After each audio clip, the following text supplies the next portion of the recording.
Hey, good evening, everybody. This is A.L. Johnson with Elevated Men. Excited to have you here. As you know, this is the premier destination for men who want to improve their lives. And so we're happy that you're here. We really believe that when it comes to improving the community, we have to start by rebuilding the man. A lot of the men in our community are completely broken, and it's our job to, pull together and help build them up. We truly believe that as we rebuild the man, that's going to rebuild our individual homes. And as our individual homes improve, that'll improve our city, our state, our country, and eventually our world. But it all starts with the family. And so I'm really excited to have this conversation. I got my brother from another mother. You all know him as Leron the Motivator, but behind the scenes, we know him as L. Beasy. Come on. So, how you doing, brother? How you doing today? Listen, I am wonderful. It's just so good to be in your presence. You know what I mean? It's amazing, man. I'm blessed, man. I couldn't ask for more. Perfect, perfect, man. So we were talking last night, man. We had a great conversation. I couldn't even get off the phone with you. I didn't even want to. Like we had the best conversation in the world. But it was based around, marriage and family and love and respect and all of those things. There's one thing about you that I've always, always admired, and I tell you this all the time. When it comes to the family situation, I made a lot of mistakes early on, and I really respect the fact that you, as a young man, you found your wife early, you have all your children with the same woman, you work hard, you provide for them, you're there, you're present. I highly respect that. And so I feel like you're a good person to really have the conversation with to help other men see that marriage maybe isn't as bad as people tell us. And so before we get into all that, for the people that don't know you, haven't been watching the show, haven't been tuning in. If you haven't, I don't know why. You should be. But who is Leron Barnes? Who is Leron the Motivator? Well, I'm a father, a brother, a friend. I'm a lover. Um, I'm a world changer. I care. I care so much about people. It's the heart that God has given me, and so I really look to add value into people's lives wherever I can. You know what I mean? I really love adding value to people's lives. Like, that's my heart. That's not something I just talk about. The same person that you see me on here. At times when you see me out in public, wherever you see me, you're gonna see an energetic person. That's how I am in my home, as a husband, as a father.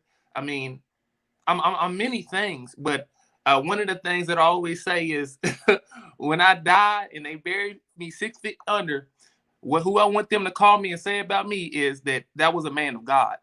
So in a nutshell, without going deep into it, that's who LeRon the Motivator is.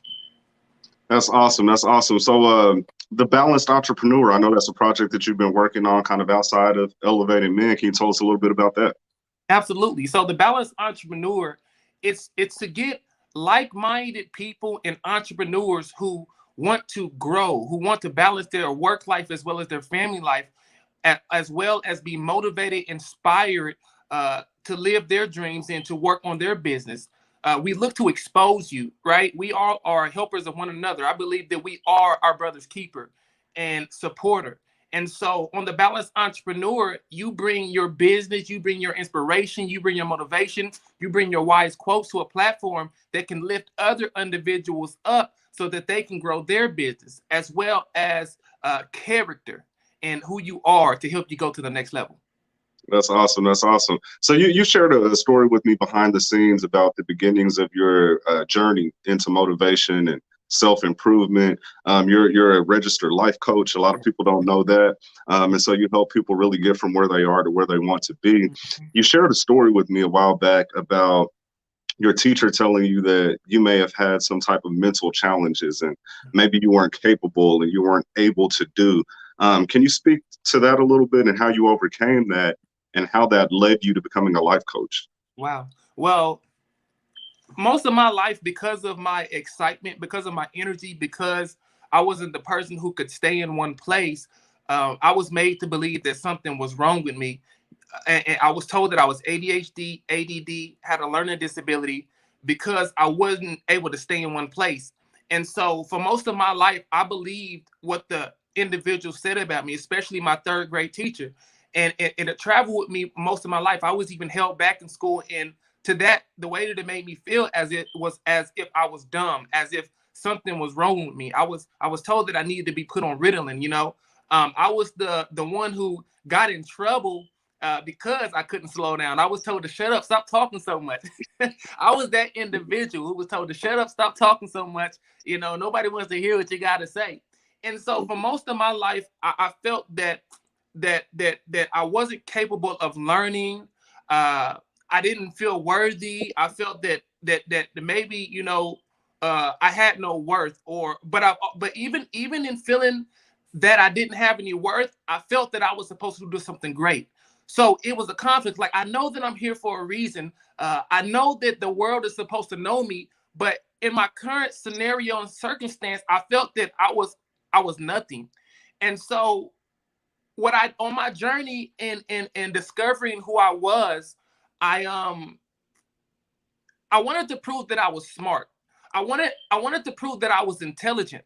So what I began to do was I began to read the SAT books. I began to read dictionary words, because I was told that smart, intelligent individuals know big words and know a lot of different words. So expand your vocabulary. So I would be working at a U.S. bank. I worked at not U.S. bank, but Bank Midwest. I was working at there for a point in time, and my wife worked at a Concentra right down the street from us. And what I would do is, on my break, I would walk to her job with a dictionary and an SAT book, reading definitions. Now, listen, you said I walked to her job, so that tells you that I was even married at the time. So it traveled with me even into my adulthood. And so, but one day, I remember I was going home. I was traveling home from the job, and I felt as if I was missing something.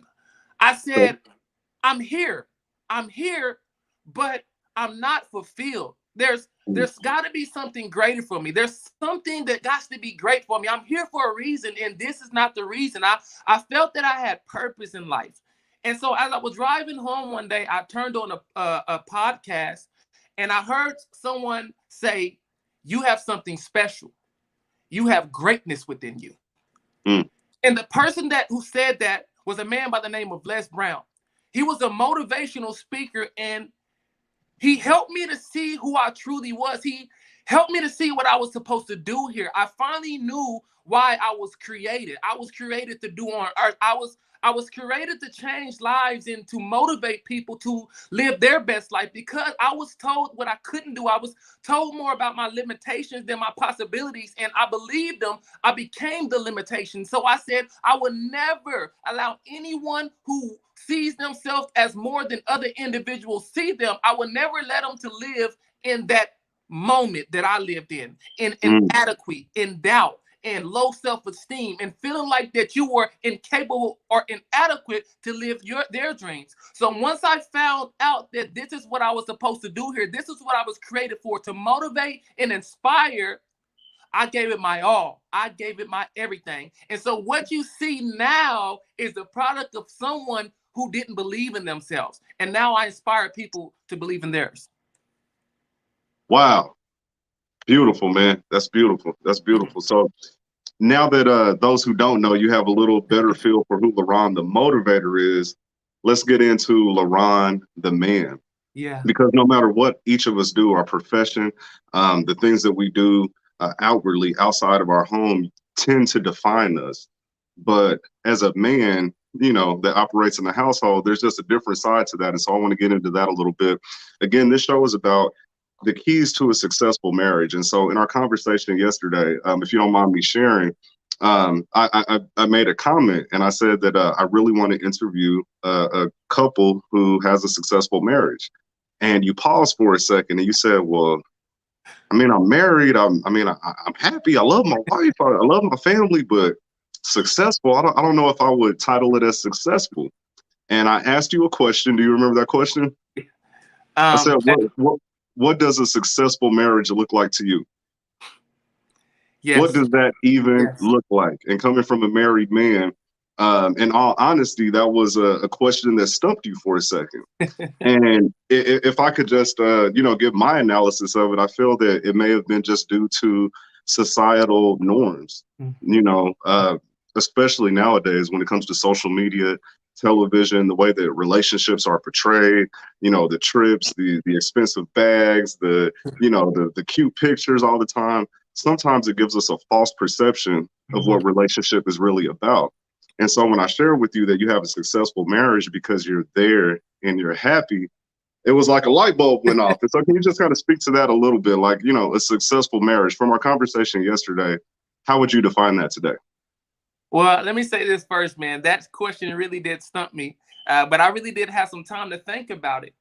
And what is a successful marriage to me is being able to press past whatever issues or anything that happens in your a relationship, and being able to still stick it out, to be able to not allow individuals to come in that relationship and cause confusion and really get you all to disagree with each other, to be able to communicate with each other despite what happens, to be able to not fully really go to bed angry with each other, but be able to have some kind of resolve, to be able to really stick it out. Because what happens nowadays is that people get mad at each other, and that's a stand to get separated. That's a stand to not work it out. That's a stand to separate yourselves. So being able to get through whatever obstacle that you may face, and to be able to still have each other's back, right? Right.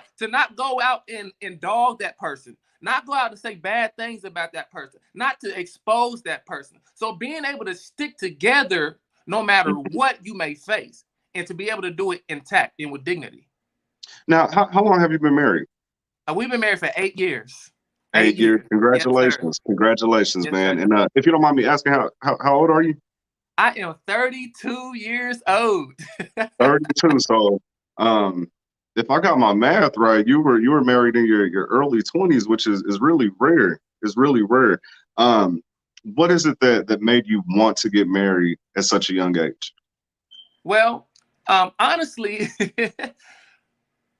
I was an individual, once again, like I said, who has a very big heart. I love, and when I love, I really love you. Like, I will give you my everything. I want to give you my everything. So when I was young, I have to start right here for it to make sense. When I was young, I was the ugly duckling. I was the one who got talked about because of the color of my skin. So I was I so know dark, about and that. you know what I'm saying? You feel Right, me? right, Like, ran through that, right? And it's just like, right. I've always felt that I was always a nice guy, but as you always hear, and back in those days, the nice guy finishes what?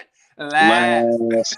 Right, And right. so therefore, I said the person that I get with, I'm gonna love them hard. I'm gonna give them my everything. And if I can get with someone and they are right, as the has a heart, has a good heart, and loves the Lord, right? Who is open and loves the Lord, has a good heart, I'm gonna give them my all. And when I met my wife, she was that individual, right? She wasn't out in the world. She wasn't all that partying. You know what I'm saying? She was a good woman, like Mm. a warm-hearted woman.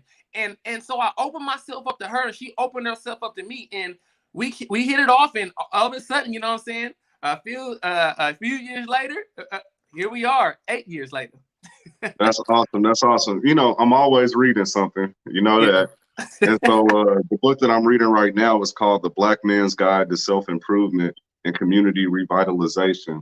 Very Mm. good book. Been checking it out, but there's a chapter on in here that talks about finding the one. And Yeah. so before I ask my next question, there's just a paragraph I want to read to you really quick. It says, selecting the right life partner, the woman in which you will potentially spend the rest of your life with, is very important. Other than a few more important aspects of life, building a connection with God and finding purpose, finding the right one is one of the single most important decisions you will ever make as a man. And so you kind of spoke to that a little bit. You said that your wife was warm. Yeah. You said that she was open. Um, she wasn't worldly. Mm-mm. But what are some of the other attributes that you saw in her? And were you seeking those out from the beginning? Yeah. Or over time, did you learn that, hey, these are the things that I like? Well, that's good. So in the beginning, no, I was not seeking that out. One thing about me is that I've always had the spirit of discernment, and I've always been a prayerful man. And so in praying, God actually spoke to me and told me he was going to give me a virtuous woman, if I have to be honest, when I was young, because I couldn't do the worldly things. I couldn't get into the world. So when I did meet my wife, it wasn't so much that I was looking for those things, but she was a virtuous woman. she was open. And that's the biggest thing. She was open. And let me see. I'm trying to explain. I kind of forgot your question. Ask that a little bit again, because I want to get off a little bit. No. Let's just keep with the flow. Let's keep with the flow. So you said she was virtuous. You said she was virtuous because this is something that I feel is important for any unmarried man or a young man who's on the dating scene who may be listening to this. It's important that they know the qualities that they should be looking for, because these things come even more important when you go beyond dating. Once you're in the household, and I've been there, done that. Once you're in the household together, that's when it gets real. And so all of these qualities become even more important, and flaws become amplified. And so when you said that she was virtuous, for those who may not be versed in the Bible and have read about the Proverbs 31 woman, what does that entail? What is that virtuous woman to you? A woman who loves the Lord and takes care of her family. A woman who is supportive. A woman who is there. A woman who's taking care of her duties as a woman. See, it's about putting God first. Right now, granted, she wasn't all into God, but as far as from the standpoint of having the relationship that she has now, but that's why I keep saying she was open. She was raised in the church. She loved the church growing up. And so she was an individual who took care of her family. She was like a mother, a loving, warm mother, and a person. That's what it felt like. Like I was her baby. Like I feel like she showed me love, right? And if we can be honest, every man wants a mother's love. That's just what it is. That's why you get mama's boys. And she was a loving mother. She took care of me. She made sure that I was good. She took care of the babies. She took care of her own business. She did her own work. She didn't just wasn't out there trying to act like everyone else, the world. She wasn't trying to fit in. She wasn't going to parties. She wasn't doing all that drinking. No. She showed that I love my household and I'm taking care of home. And everything else is second. God, the household, and everything else was after that. She just showed that love. Everybody wants that mother's love, right? Wow. Got you. Okay. I can see that. I can most definitely see that. And so for you yourself, so you see a woman, sometimes as men, we recognize where we are. And sometimes we say, well, hey, I don't measure up. She's a virtuous woman. She's taking care of home. Her expectations are going to be at a certain level, because if I have the story correct, she did have one child prior to your being married. Is that correct? Yes, sir. Yep. Do you feel that you were prepared to be a husband at the time that you met? And if not, what adjustments did you need to make to be the man that you are today? I've always was ready to get married, period. I wanted to be married because I never was the person who wanted to be out there. I wanted one wife. I didn't want all these women. I didn't want to live in the world. You know what I'm saying? I had the choice to. And don't get me wrong. I did want to live in the world, but I wanted Christ more. If I can be honest. I wanted to do the things of the world, if we can be honest, and do the things of my flesh, but I wanted God more. And so I put myself in a position where I just this is good. I'm sorry. This is something. This is good, man. I'm sorry. I'm getting excited right now. Let me pull it back a little bit. Lay it on us, bro. Lay it on us. We want the real. I wanted to be married. Always. I've always wanted to be married. And so I'm sorry. I kind of lost a little question because I got too excited. So no problem at all. So your wife, you saw her as prepared and ready to be a wife. You said it appeared that she was raised that way. She was raised in the church. Yeah. You said that she was virtuous, warm, and open. She gave you that motherly feel that most men look for. Yeah. And so the question is, were you prepared for her at the time? And if not, what changes did you need to make to really step up and be the man that you are today? I felt that I was prepared because I was always ready to be ready. So I was prepared for her, but from the standpoint of wanting to be a husband. Now, There's some things that I had to be equipped with because there's some things I didn't know. We were young, right? There's some things that I didn't know. So I had to mature in other areas. That's what you always got to deal with when you're together at a young age. But in any relationship, you ought to always be maturing. I don't care if you're Right. 50 years old, together, been together 50 years, you need to keep growing. Because one thing I heard is if you're not growing, you're definitely dying. And that's when your marriage Mhm. dies, is when you're not growing. So I was ready to be married to her, but I still had to be mature. See, one thing that I want to also say to people is that you're never fully going to be ready. You're always going to have issues.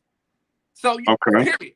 You're never going to ultimately say, I'm just ready to get married. You're not. You're not. You're never going to be prepared. Never, right? So Okay. when you're going into marriage, what you're going in with the openness saying, listen, I accept their flaws for what they are, and I accept their flaws for what they are. You accept each other's flaws and you begin to work through it. Now you check the flaws out ahead of time, right? Hmm. There's certain Hmm. things I'm not willing to deal with. Like if you were a cheater and you're just doing everything that you're doing, I'm not gonna. That's one of the things I'm not willing to. So you gotta have standards, and she met every standard. She met the Okay. standards.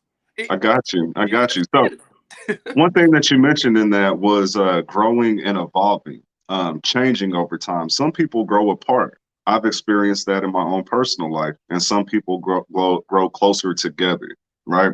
Now, one thing I know about people when it comes to change, um, the change that you experience from maybe, 50 to 60 probably isn't as dramatic as that change from 20 to 30. And so with you all being a young couple having got married in your early 20s, there's probably been a lot of personality changes over these 8 years. How do you handle that? You love the person that you're with, because at the end of the day, their heart is their heart, right? There's going to be things that you begin to love more of, and then as you get together, there's going to be some things you learn to love. You feel what I'm Right, saying? You right. may not always agree with it or like it, but you learn to love it because why? You love them. See, when people get into those things of not really like when change happens, because change always happens. If we got to have the love of God, that's the best way to say it. See, Okay. love, a lot of times people love is dependent upon the individual, what they do for you and how they are. But you got to love a person despite it. You can't have a love that says, I love you if you are this way. And Mm. that's what many people do. They say, I love you because you are this way. No, you got to love them because of who they are. If God even only loved you because you were a certain way, you would never be loved. And we got to have the love of God despite what it is that they do and who they are. I love you. That's why I went ahead and married you. And just because you have issues, you have disagreements, you may argue, doesn't mean that you're supposed to not love them anymore. It means get through those things. It's okay, it happens, and make up and love each other. That's what it's Mhm. really about. That makes sense. That makes sense. So, you know, do you believe this is just kind of a yes or no question, but do you believe that currently, just like through media, television, social media, et cetera, that there is an attack on the family, an attack on marriage? Do you believe that to be true? If in an attack on it, I can say yes to that. I can say yes to that. I can definitely say yes to that. Okay. Um, I can definitely say yes to that. I mean, I don't want to elaborate. Go ahead. Go ahead. So for young men who are early in their dating career, and they're hearing all of these negatives about marriage, right? Um,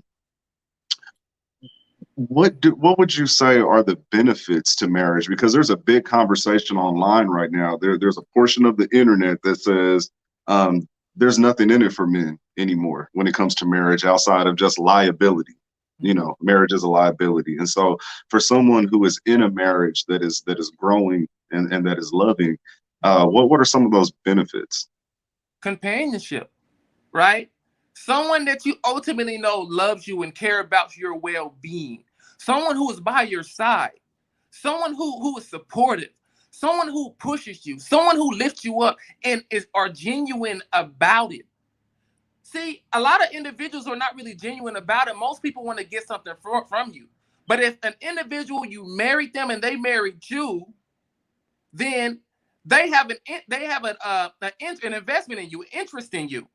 And Mhm. so just having that supportive person, to have someone that you can truly call your own, Someone that you can go to lay with at night and know that this is the person for me. Not someone you're just sleeping with and then there's no kind of connection. No, that is boring. That is not cool. That's doggone played out. If we can keep it real with you, that's played out. Like for real. Like seriously, and a lot of men and I want to help you that that's not nothing to brag on. That's not anything to brag on. Someone did what makes you. It's much more challenging, and if I can say, I'm not going to say manly, but I would say it's more challenging and more of a challenge to say I'm going to marry somebody and stick it out with this one person, and I'm going to sleep with everybody because I'm a man and I can do that thing. It's more that's what tests your might. That's what makes you see what you really made of. Can I stay with this individual? Not because of how it looks, but because you know what? I want to be with this individual. I want to work my life out with this individual and really spend the rest of my life with them because there's a lot of benefits in that. It's just a support factor, man. I mean, you got somebody that's yours, yo. Like they're actually mine and we're each other's, bro. Like that's dope, bro. That is freaking dope. I love your energy and excitement to see a young married Black man who's happy and excited about it, man. It's a beautiful thing, man. It's a beautiful thing. And through Elevating Men, we hope to cultivate more men like you, you know. And so the question that I have too, so I want to get a little bit real here, right? And so I believe nowadays men have more access to temptation than maybe men in the past. Temptation has always existed. It's always been a part of the world. It's always been a part of life. But now I feel that it's even more prolific. It's in our face 24/7. You know, sex and just all these different things. How do you keep the blinders on as a married man? You know, to resist those temptations and keep that love for your wife only. Well, I'm a biblical man. I'm a man that believes in the Bible. So the Bible says to resist temptation and it will flee. I resist temptation. See, a lot of times what people do is they play with temptation. I don't play with temptation. I don't even make certain eye contact with women. If I can be real, you want to know the truth? I don't make eye contact because when you make eye contact, you can see into their soul and they can see into yours. You can really see some things when you start looking at me with eyes. I don't want to see a lot of these things if I keep it real. But I resist the temptation. I don't get involved. I don't play. If I never put myself in situations that I know that I could be trapped in, right? I don't go to certain people's house. Why? Because I understand certain things. I don't play around and say, I know they kind of looking at me undercover, so I'm just going to kind of throw little shots at them without my wife knowing. You know what I'm saying? And they know and I know, we know what's going on. I don't play like that, yo. It's not a game for me. See, I truly love my wife. I only want one wife. My wife is the best thing to happen to me outside of Jesus. You know what I'm saying? My wife is the best thing that ever happened to me, yo. Like, I thank God for this woman. And she's so beautiful inside and out. My wife is beautiful inside and out. And so I don't get caught up on looks. One thing that I recognize, and I thank God for this, I recognize is that looks are deceiving. Looks are deceiving. What does your heart say? Who are you really? And let me tell you something. This is good. Oh, yeah. One thing that really keeps me, and I want to help somebody as well, is the truth is the grass is really not always green on the other side. Look, one of the things that I look at, let me tell you how I do it. This is a mental thing. This is really what I do. You're going to see beauty. Listen, absolutely. Yeah. Beauty's out there. Don't try to lie. Beauty's out there. I see beauty. But I know how to look past the beauty and see the heart. And when you're married, one thing that I do is that I know that looks are deceiving. And so they, even though they may have a certain look, your heart is not right for me. Now your heart may be right for somebody else, but it ain't right for me. See, I'm cool because the thing about it, when people get when they're in a relationship and let's say they separate, then they get with another person that found out they was worse than the person they were with and they wish they would have stayed. Why? Because of the way they perceive themselves outside of when you were actually married. And now, or together with that person, now you separated from them. Now you see the truth and you don't like it when you blew it. So I'm always thinking, though they may be betraying this, though beauty is only skin deep, what is your heart? And I don't even want to get to know your heart because I know my wife's heart and I'm settled. You hear what I'm saying? Like I So said, that I commend you, man. I commend you because I did not have the focus and the dedication that you do at your age. I had my first child at the age of 23. Her birthday is literally the day before mine, so I guess I was 22. But at that time, I was distracted. I was unfocused. I wasn't the man that I am today. And so I really commend you on that. For those of you that are tuning in, do us a favor, like and share this video, like it and share it. We want people to know that this conversation is going on, and of course, we want the Facebook algorithm to know that the conversation is good and you guys are enjoying it. So do us a favor and give us a couple thumbs up and likes. We'd appreciate that. Let me ask you: would your wife happen to be there? actually, she is. Man, give me a quiz. And here she come real quick back. Okay. Little pregnant hell. Okay. Here she is, right here, my beautiful. So this is the lovely Miss Barnes. Let me give you a hand. Let's give her a hand, people. How you doing, Miss Barnes? I'm good. How are you? Doing well, doing well. And if you guys don't mind me sharing, y'all got a nice little bundle of joy on the way, ain't that right? Yes, we do. Oh, wow. Congratulations. Yes, thank you. Yes, that's a blessing. That's a blessing. I want to tell you, first and foremost, Ms. Barnes, thank you for allowing me to borrow your husband here and there when it comes to this Elevated Men project. He's an integral part of it. His energy is infectious. He's a great man. We have great conversations all the time. He pours into me. But one thing I want to let you know is he doesn't make a move without your approval. I am trying to tell you. I have asked him to be here or be there or, and he always says, he says, Drew, hold on. He says, Drew, man, I got you. I got you. Wait a minute. Let me talk to my wife and I'll get back with you. Every single time, like clockwork. And I love it. I absolutely love it. And so I believe that you're a blessed woman, but I also know from the smile that's on his face permanently that he's a blessed man to have you as well. And so I just wanted to make sure that I said that. But I know he's the camera guy. I don't want to keep you on for very long. I just had a couple just kind of quick questions. Can you share with me just as a young married woman, because what we're trying to do is show young people that marriage is cool, right? Because we want to rebuild families so that we can have better neighborhoods and a better city. And so as a young married woman, what do you feel is, maybe like your top 3 or 4 benefits of being married? Top 3 benefits of being married: just having a true partnership, that companionship. Life is hard. We get things left and right every day on a day-to-day basis. And I couldn't imagine coming home facing the world by myself. So I just truly thank God that I have him. I can vent to him. He supports me. I support him. And 2 is just better than 1. So that's number 1. Just having that partnership and that companionship and just a family. I look around my house every single day.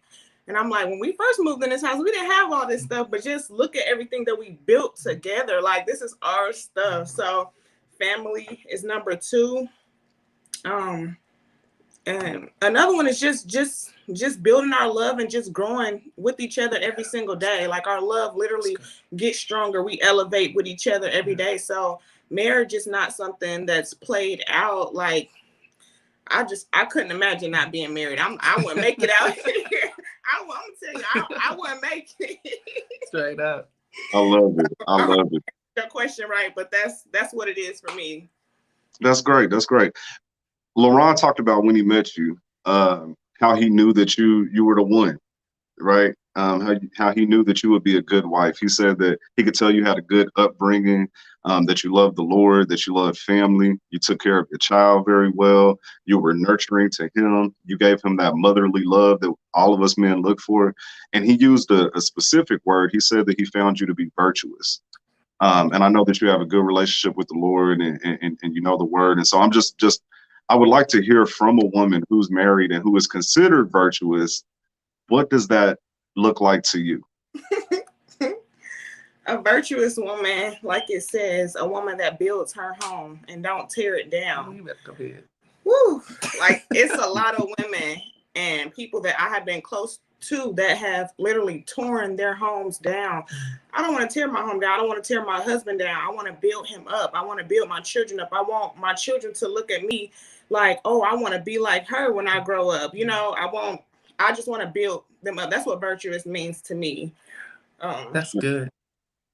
Yeah, I've always wanted to hear that from a woman who is titled as that and who is married, and so that's beautiful. You guys, you know, you're business owners. How do you all navigate that? You know, just being in the household, you're raising your children. You both have businesses and projects that you're working on. And just so I can plug you guys a little bit for all of you who don't know, Miss Barnes here has a t-shirt business, and I'd like for you to support her. So if you have any t-shirt printing needs or anything like that, definitely reach out to the Barnes family. But how do you all navigate entrepreneurship, your relationship, and raising the children? That just seems like a lot. There are single people that can't handle these different aspects. So how do you do that as a unit? You just got to have great time management skills. You got to prioritize. One thing about me, and I like about having a business and a family, is that if I don't want to make t-shirts, I ain't got to make t-shirts. I have to. Straight up. Like, if I feel like I'm putting too much attention on my business or just giving the kids too much or one person too much, then I know how to pull back. Like, if I got 5 people messaging me about shirts and I know me and my husband haven't spent time together, I haven't cooked for the kids in 2 days, I'm booked. I can't do it. So family first. Family first. You gotta make sure you're not neglecting your spouse. You gotta make sure you're not neglecting your children because they come first. Mm-hmm. Yeah, that was now this may be a tough question, but I have to ask it because it may help somebody. You know, I feel that women should do whatever they feel they want to do when it comes to their dress and things like that. But I've noticed you to be a modest woman. Were you that way prior to marriage, or is that something that you developed out of respect for your marriage? I would say I was that way before we got married. You know, even before we met, like I met Leron, I was 18, 19 years old. So I'm fresh out of school. I didn't really have time to be out in the world. So I didn't have a chance. He snatched me up before I can get to the You street. didn't miss anything, trust me. You didn't miss nothing. Before I can make it out to the streets. Yes. I didn't have time to do none of that. And then when he came into the picture, just out of respect, that's just not me. My mama didn't raise me that kind of way. Like, I would feel out of place if it's just like being somebody else. God didn't call us to be like the world. He called us to be different. So I don't want to be like everybody else. That's just me. That's great. That's great. Now, I got to share this with you, if it's okay with you, Mr. Barnes. Our conversation yesterday, I heard you in the background, but I don't know if you really heard me and him talking. But I told him, I said, you know, I really love you guys, and I do. I really do. I admire your relationship. And I told him that I wanted to interview a successful couple, a successfully married couple. And he said, well, I love my wife. You know that. And you know how he talks. I can't quite get the voice. I'm trying. I'm going to get it. I'm going to get you down, bro. But he said, I love my wife. I love my wife. I love my family. He was like, but man, I don't know if I want to put the title successful on it. And it isn't because he felt like the marriage is broken. It's because there's a certain pressure that comes with that word, you know, successful, right? People expect perfection when it comes to that. And so just in your own words, what is a successful marriage to you?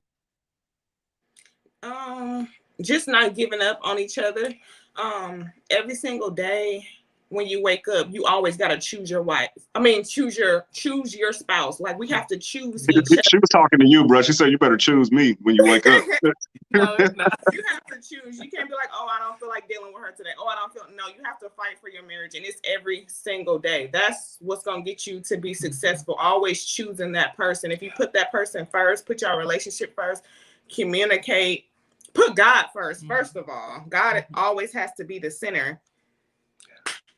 Yeah. It's going to be successful. Yeah. Depending on God, communicating and always choosing y'all love. Yeah. That's right. That's right.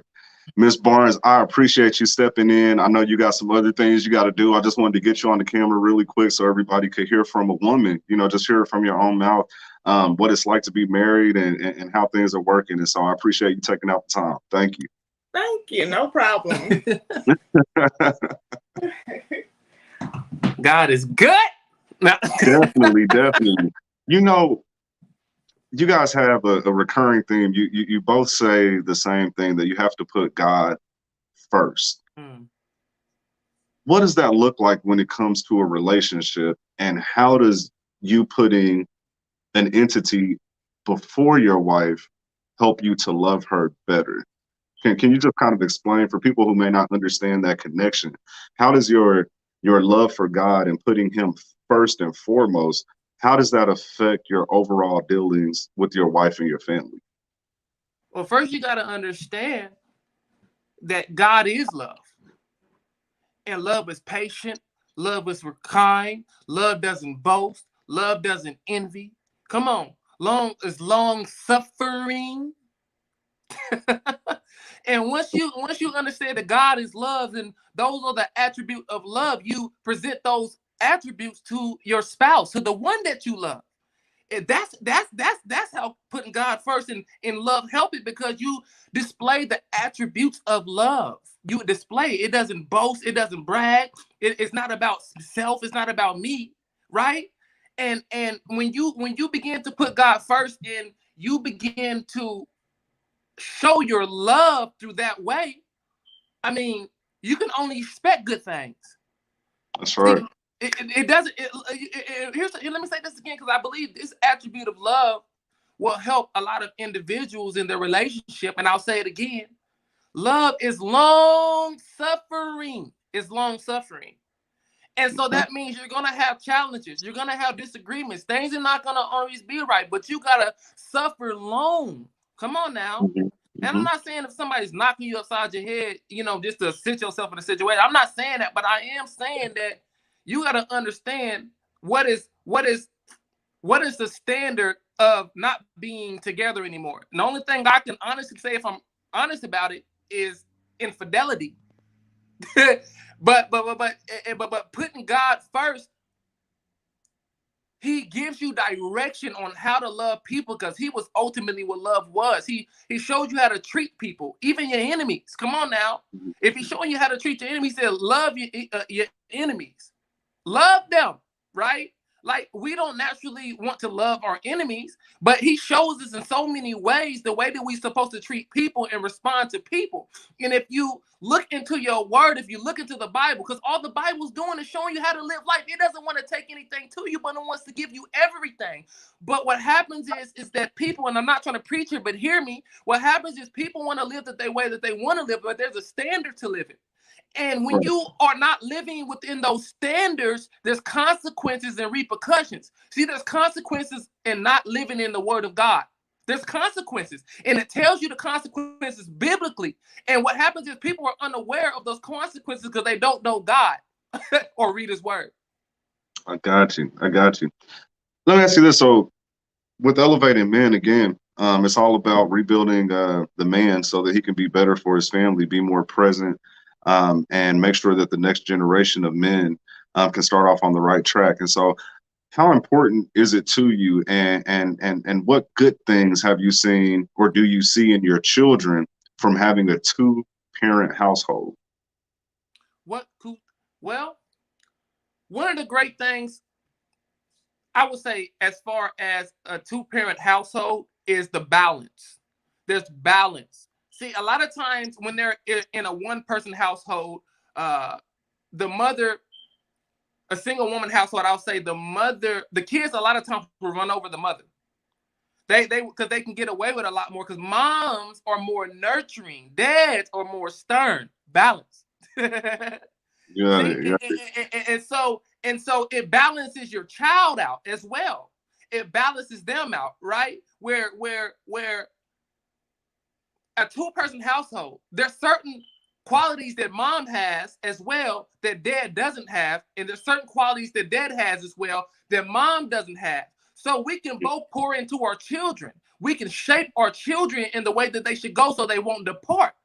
We can shape them. Certain things that the mom is so sweet and kind that at times it can hurt the child when they get older because they expect the world to be nurturing to them.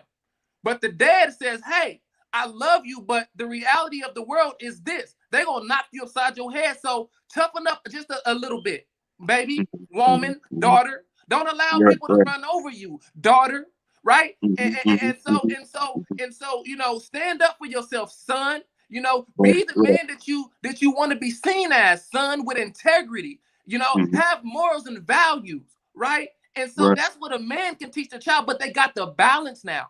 And when it's a single father or a single mother, there's no balance. There's only one perspective. I can absolutely see that. I can absolutely see that. And it's not to say that there aren't single women who are raising successful children that maybe go to college and things like that. But I can say that I was a product of a single parent household. And although I've attained certain levels of success, I'm not in jail, you know, I'm doing okay. I'm taking care of my children. There were things that were missing. There were things that were missing. There were a lot of roadblocks that were in my way as a young man that I really needed a father to help me navigate around and to step over. And so I can see that. I can most definitely see that. And so your children are really blessed to have both of you there. You both love God. You love them. You love each other. I can't imagine what it feels like to be in that household. I bet the energy is just great. I bet it is. I bet it is. Another thing that we talked about before we wrap up, as a man, it's always important that we have other men in our lives. Iron sharpens iron. We need another man to talk to and be honest with that understands what we deal with as men. And so can you just kind of speak to it? Something we talked about actually a couple times over the past week or so, but how has being a part of elevating men enhanced your life? Well, it allowed me to pour more. It enhanced my life because I was able to pour more into other individuals' lives. And it helped me to understand, one, I've always known I was blessed, but how blessed I really am. I grew up in a situation that most individuals hasn't grown up in. I grew up with both parents in the household. I don't have any siblings outside of the ones that my mom and dad produced. I don't have any step siblings. So it allowed me to see that most of the world is not like that. I'm blessed. And because of that, I understand as well that I have a responsibility to be in that next young man's life to help motivate him, to help shape him, to help give him direction, to say, even though you may not have had your mother or your father in your life, listen, you got a brother, you got a friend, you got a mentor, you got someone who cares about you the same way, who cares enough to give you their time. That's like right. When I get on the platform, I give people my time. I could, and I don't say this in a boastful, bashful way, but I could be doing something else. Yeah. No, I care. I want to add value. So when you're able to pour into individuals, ultimately, you feel a pour back. That God blesses you back, and you feel like you're getting poured back into, especially when the individuals receive it and their lives change. That's right. That's right. Listen, man, we got this event coming up here in just a few weeks. I'm so excited. Yes. The Bridge, it's an event to connect men and boys in our community and help them get to know each other, right? In a nice, safe, fun environment. And our master of ceremonies is none other than LBZ, Leron the Motivator. He's going to be on the microphone that day, keeping things high energy because that's what he does. Can you, just kind of speak a little bit about the event? Why do you feel it's good? Why we even put it together? And just kind of what people can expect. Well, the event is about mentorship. It's about showing people in the community that we care. See, don't just tell me you care, show me you care. Don't tell me you love me, show me you love me.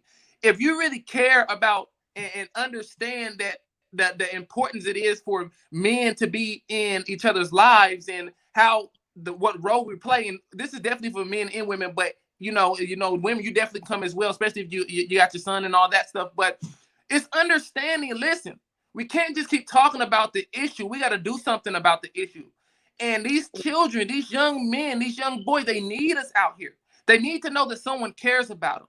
So it's about different activities that allow us to bond, to have some fun, to commune, to show it. Yo, this is what we're about. We care about you. We love you. And trust me, this is not the last one we're going to do. So you better expect more. We're growing and growing and growing and growing. We're going to show you we love you. We're going to show you we care. And we're going to elevate you. We care. And so you should definitely be there. And so for those of you that don't have the information, it's going to be August 7th at Harris Park. It's 4 hours, people. So we need you there. It's just 10 a.m. to 2 p.m. It's going to be free food. The entrance is free. We're going to be giving out raffle prizes, some really good ones, by the way, some good raffle prizes. There's going to be a bounce house, all types of games. We got DJ Firefist of the Royal Cohesive Network. He's going to be there. Wings and More is providing food. It's the community has gave an outpouring of love for this event, and I just really can't wait. I'm so excited. If you have any men, boys, nephews, boys at the church, anybody, invite them out. We want to have them there. But Leron, man, I appreciate you doing this interview. I appreciate how transparent you and your wife were, and you gave us a lot of things to really think about and to just kind of chew on. And so I really appreciate you for that. Any last words before we go? Any last words? Enjoy life, enjoy marriage, enjoy spending the time with the one you love. Don't allow your circumstance or your situation make you lose your love.